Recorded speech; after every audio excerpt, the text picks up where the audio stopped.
नमस्कार दोस्तों। ये वीडियो आरएस मुख्य परीक्षा 2025 की तैयारी करने वाले साथियों के लिए लाभदायक रहेगा। इस वीडियो को बनाने का उद्देश्य ये है कि हमारे जो पेपर सेकंड में जो विज्ञान और प्रौद्योगिकी के जो पाठ्यक्रम है उससे उसका सिलेबस क्या है और उससे किस तरह के प्रश्न पिछले 3 सालों में पूछे गए हैं। आपको इस वीडियो में आपका सिलेबस और पिछले 3 सालों का मुख्य परीक्षा का पेपर एक साथ मिलेगा, ताकि आप देख सकते हो, एनालिसिस कर सकते हो कि किस सेक्शन से किस तरह के प्रश्न पूछे गए हैं, 2 नंबर में किस तरह के प्रश्न पूछे गए हैं, 5 नंबर में किस तरह के प्रश्न पूछे गए हैं और 10 नंबर में किस तरह के प्रश्न पूछे गए। देखिए, आपका साइंस का वेटेज 70 मार्क्स का है। 70 मार्क्स का साइंस है पेपर सेकंड में, यूनिट सेकंड। तो साइंस का सिलेबस आपने देखा होगा, अगर नहीं देखा तो आप देख लीजिए।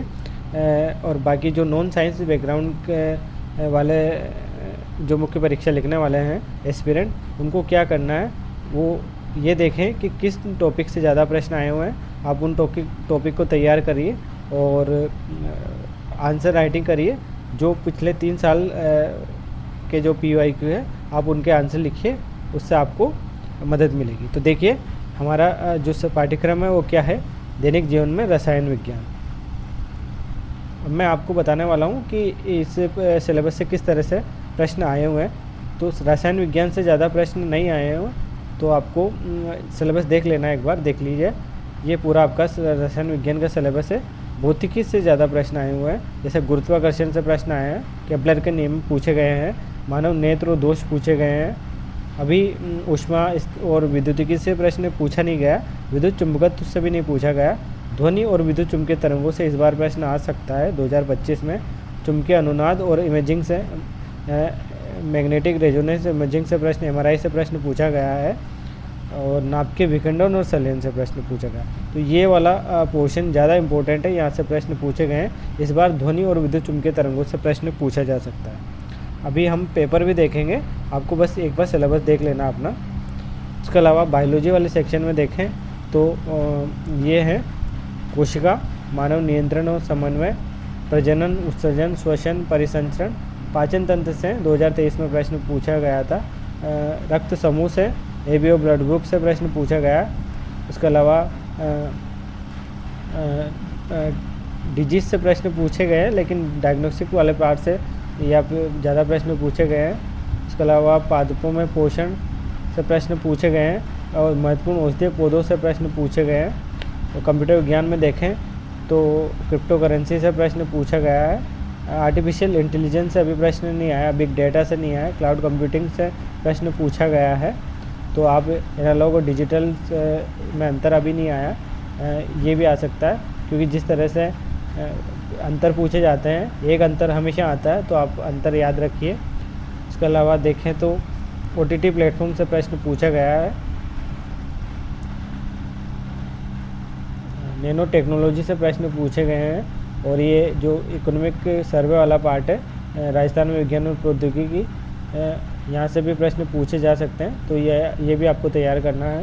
इसके अलावा अंतरिक्ष प्रौद्योगिकी में देखें तो हमारे अंतरिक्ष कार्यक्रम से प्रश्न पूछे गए हैं। उपग्रह से प्रश्न पूछे गए हैं, जैसे आदित्य L1 जो उपग्रह, उससे प्रश्न पूछा गया है। PSLV और GSLV में अंतर पूछा गया है। रक्षा प्रौद्योगिकी की बात करें तो मिसाइलों से प्रश्न पूछे जाते हैं, मिसाइल कार्यक्रम से प्रश्न पूछा गया है।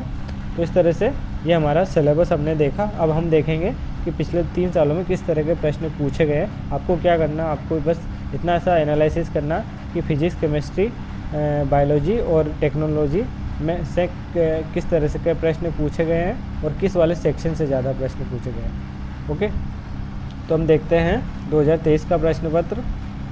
2023 में प्रश्न पूछा गया था। 2023 में 13 प्रश्न आए 70 मार्क्स के। किस तरह से आए, ये 2 मार्क्स के प्रश्न हैं। ठोस कार्बन डाइऑक्साइड को शुष्क बर्फ क्यों कहा जाता है, ब्रह्मदंड दर्द और जलन क्यों कारित करता है, 1-1 नंबर का प्रश्न है। इस तरह से ये 2 नंबर का प्रश्न है।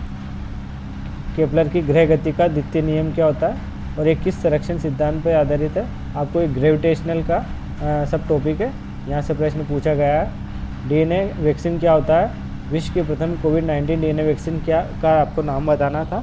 2 नंबर का ये प्रश्न है। उसके अलावा आईपी एड्रेस और मैक एड्रेस में आपको अंतर बताना था। क्लासिकल कंप्यूटिंग और क्वांटम कंप्यूटिंग में आपको अंतर बताना था। तो ये अंतर वाले प्रश्न बहुत पूछे गए हैं, तो आपको अपने सिलेबस में देख लेना है किस तरह से अंतर वाले प्रश्न बन सकते हैं। बाकी एनालिसिस करके मैं आपको कुछ अंतर वाले टॉपिक्स लिखवा दूंगा। उसके अलावा बर्ड मैन ऑफ इंडिया और मिल्क मैन ऑफ इंडिया यानी वैज्ञानिक वाले टॉपिक से प्रश्न पूछे गए। हर प्रश्न पत्र में ये आए 2023 में, 2021 में और 2018 में वैज्ञानिक वाले सेक्शन से अच्छे प्रश्न आए, 10 मार्क्स के प्रश्न आए लगभग। तो आपको ये तैयार करना है वैज्ञानिक। बर्ड मैन ऑफ इंडिया और उनकी उपलब्धियों को लिखना है आपको। मिल्क मैन ऑफ इंडिया और उनके योगदानों को लिखना है आपको।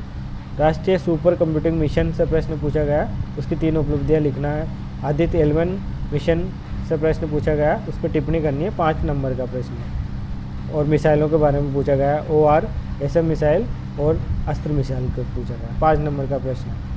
और नैनो टेक्नोलॉजी, नैनो पदार्थ क्या होते हैं, नैनो पदार्थ के रूप में कार्बन के किन्हीं 2 अपरूपों का आपको संक्षिप्त विवरण देना है। ये प्रश्न है आपका पूरा 10 नंबर का। MRI का सिद्धांत और कार्यप्रणाली लिखनी है आपको। एक्स-रे टोमोग्राफी की तुलना में क्यों अधिक सुरक्षित माना जाता है, कारण देना आपको 10 नंबर का प्रश्न। से अन्य क्या होते हैं, पोषक धान्य क्यों माना जाता है, मतलब मिलेट से प्रश्न पूछा गया। उसके अलावा मानव के आहार नाल से संबंध पाचक ग्रंथियों के बारे में आपको लिखना, उनके स्त्रवण के बारे में वर्णन करना है, 5 नंबर का प्रश्न है ये। और 5 नंबर, ये 10 नंबर आपका। ये डाइजेस्टिव सिस्टम से प्रश्न है, आपको पाचक ग्रंथियों के बारे में लिखना है, यकृत ग्रंथि, अग्नाशय ग्रंथि और उनसे कौन कौन से एंजाइम निकलते हैं और कौन कौन से हार्मोन निकलते हैं, ये आपको बताना है।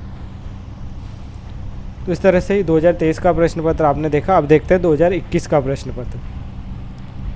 आपको ये भी देखना है कि क्या प्रश्न रिपीट हो रहे हैं। अगर रिपीट नहीं होते हैं तो क्या नए टॉपिक से प्रश्न पूछे जाते हैं। तो आपका सिलेबस बहुत बड़ा विस्तृत है साइंस का, और आपको देखना है जिन टॉपिक से प्रश्न पूछे गए हैं उन टॉपिक से अगर दोबारा प्रश्न नहीं पूछे जाते हैं तो नए टॉपिक से प्रश्न पूछे जाते हैं। तो इस हिसाब से आपको एनालिसिस करके तैयार करना है। किसी कोचिंग के नोट्स आप फॉलो कर रहे होंगे, उससे अच्छा आप NCERT को पढ़ो। NCERT के आंसर ऑथेंटिक होते हैं और उनसे मार्क्स ज़्यादा भी आते हैं।